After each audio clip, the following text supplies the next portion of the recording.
Guys, kuna video ya mentor wangu hapa alikuwa anaelezea namna ya kuweza kukumbuka kitu ambacho unatamani labda kukifanya baadaye au kesho. Kipanga kitu usiku, ukasema nitakifanya pakikucha. Fanya kitu ambacho kitafanya ubongo wako ukumbuke.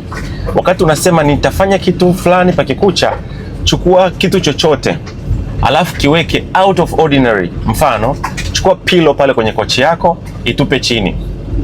Au chukua labda, sini kueleze nini, chukua hata fagio liweke mlangoni. Kwa nini? Asubuhi unapoamka ukiona ile kitu kimekaa sehemu ambako sio sahihi, ubongo utakwambia ulisema ukiamka utafanya kitu fulani. Nilikuwa naenda kulala. Kwa nimeshafika pale kitandani kwa lengo la kulala, kuna idea ikaja kichwani. Sasa nikasema mimi sasa siwezi kutoka hapa nikaenda kutafuta simu, maana mimi silali na simu. Kwa nilichokiona nikasema nichukue kiatu kile cha kuvaa ndani, nikichukue nikiweke kwenye side table ya kitanda. Ili najua asubuhi nikiamka itakuwa ni kitu ambacho sio normal, nitakumbuka.